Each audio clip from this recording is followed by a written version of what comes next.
मित्रों, राधे राधे।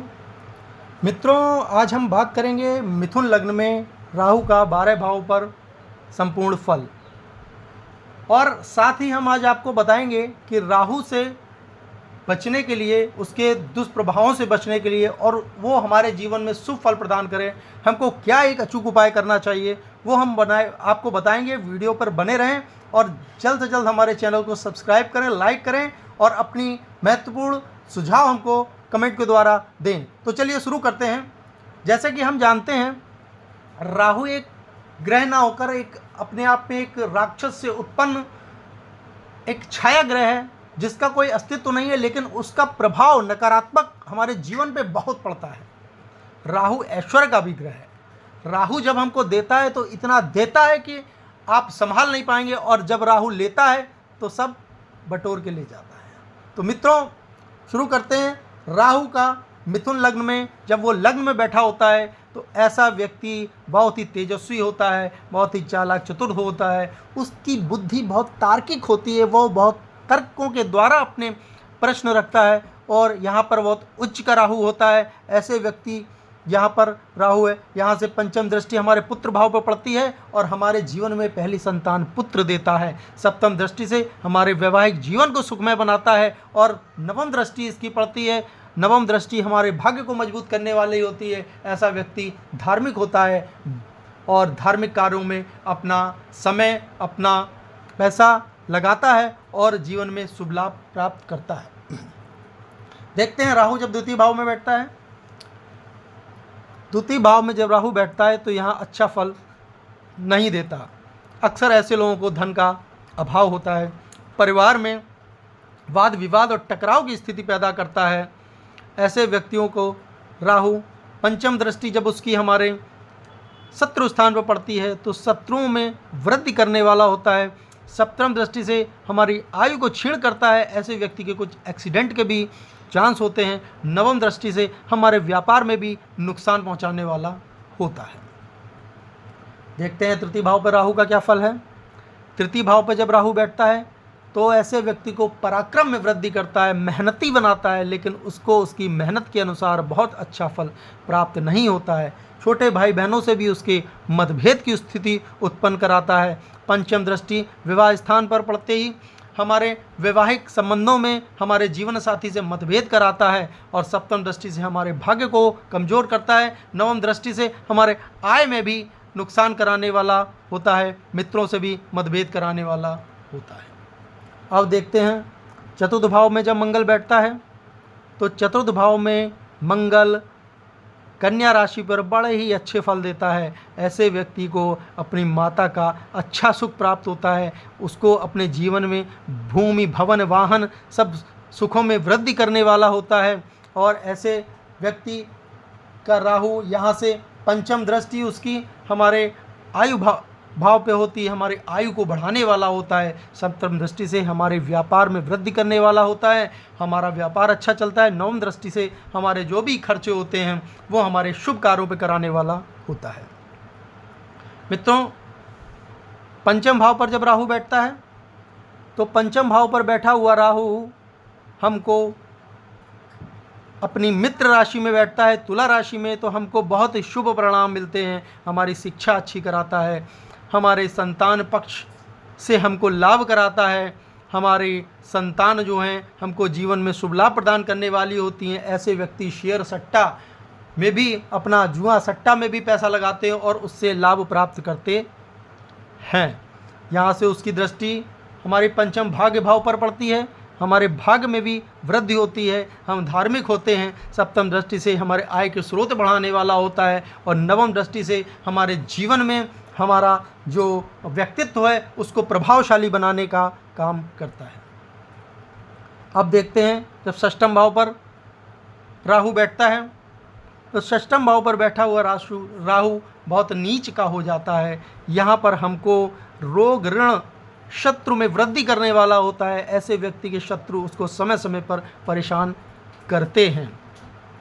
यहाँ पर बैठा राहु पंचम दृष्टि से हमारे कर्मेश को भी, कर्म स्थान को भी क्षीण करता है, और सप्तम दृष्टि से हमारे धन को व्यय करने वाला होता है और नवम दृष्टि से हमारे धन को नुकसान पहुंचाने वाला होता है।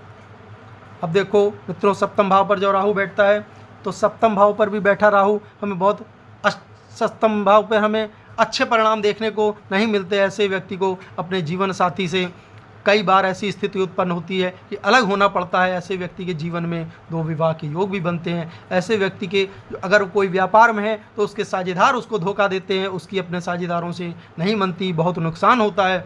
और जहाँ जहाँ इसकी दृष्टि पड़ती है, हमारे पंचम दृष्टि हमारे एकादश भाव पे पड़ती है, हमारे आय में हमारे बड़े भाई से, हमारे मित्रों से भी नुकसान कराता है। सप्तम दृष्टि से हमारे व्यक्तित्व को कमज़ोर करता है। और नवम दृष्टि हमारे छोटे भाई बहनों पे पड़ती है, हमारे छोटे भाई बहनों का हमें सुख प्रदान नहीं होने देता। मित्रों, अब अष्टम भाव पर जब राहु बैठता है तो ऐसे व्यक्ति को अपने जीवन में एक हमेशा मानसिक रूप से एक डर सताता है। उनको हमेशा अपनी मृत्यु का, अपने साथ कुछ बुरा होने का एक बहुत बड़ा भय उनके मन में चलता रहता है। और जहाँ जहाँ इसकी दृष्टि पड़ती है वहाँ वहाँ भी वो कष्ट कराने वाला होता है। पंचम दृष्टि से हमारे धन में व्यय कराने वाला होता है। सप्तम दृष्टि से हमारे कुटुंब में भी विवाद कराने वाला होता है। नवम दृष्टि से हमारे भूमि भवन वाहन में भी कष्ट देने वाला होता है। मित्रों, जब हमारे नवम भाव पर राहु बैठता है, ऐसा व्यक्ति बहुत अच्छा जीवन में भोग प्राप्त करता है। ऐसे व्यक्ति अपने जीवन में धार्मिक परोपकार कार्यों में जुड़े रहते हैं और ऐसे व्यक्तियों का जो है व्यक्तित्व बहुत निखर कर सामने आता है और उनका छोटे भाई बहनों से भी बहुत अच्छा संबंध होता है। उनकी संतान भी अच्छी होती है, शिक्षा का भाव भी उनको लाभ प्राप्त कराता है। जीवन में बहुत ही सुख और अच्छे परिणाम यहाँ पर नवम में राहु के मिथुन लग्न में देखने को हमको मिलते हैं। दशम भाव पर जब राहु बैठता है तो दसम भाव पर बैठा हुआ यहाँ से राहु व्यापार तो बहुत अच्छा कराता है। ऐसा व्यक्ति अगर राहु से संबंधित व्यापार बिजनेस में होता है तो उसको अपने जीवन में काले वस्त्रों से या काली चीज़ों से या राहु से संबंधित जो चीज़ें हैं उनका अगर व्यापार करता है तो बहुत बढ़िया धन लाभ कमाने वाला होता है। किंतु यहाँ से सप्तम दृष्टि उसकी माता का स्वास्थ्य अच्छा नहीं रहता। पंचम दृष्टि से धन को कुछ लाभ नहीं होता और नवम दृष्टि उसकी जो है वो हमारी आयु पर पड़ती है। तो ऐसी दृष्टि भी नवम यहाँ से दृष्टि पड़ने वाली हमारे शुभ होती है, हमारी आयु को बढ़ाने वाली होती है, हमारे सुख वैभव प्रदान करने वाली होती है। अब देखते हैं एकादश पर जब राहु बैठता है तो एकादश पर बैठा हुआ राहु मित्रों से, बड़े भाई से कुछ कष्ट दिलाने वाला होता है, लाभ को काफ़ी हद तक कम करने वाला होता है।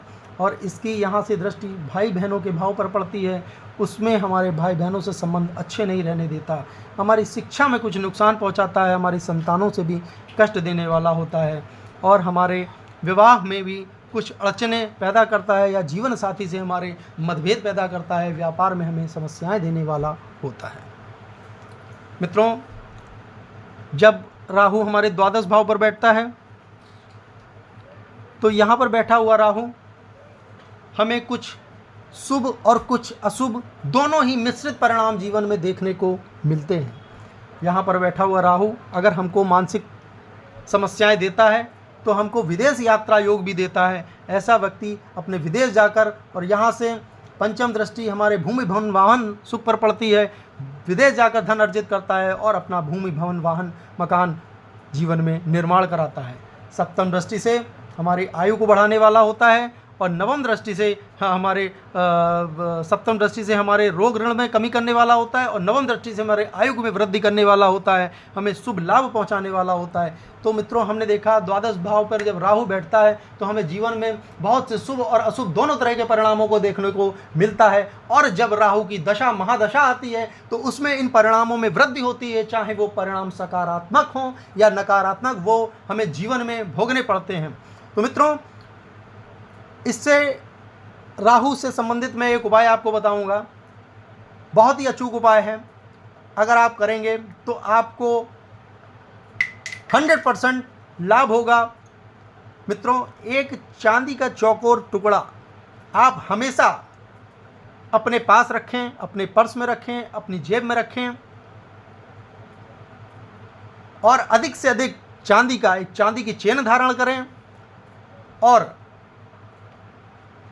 शनिवार के दिन किसी भी अपंग को, अपाहिज व्यक्ति को कुछ खाने को दें। आपका राहु निश्चित अच्छा होगा, आपको जीवन में निश्चित शुभ लाभ प्राप्त होंगे।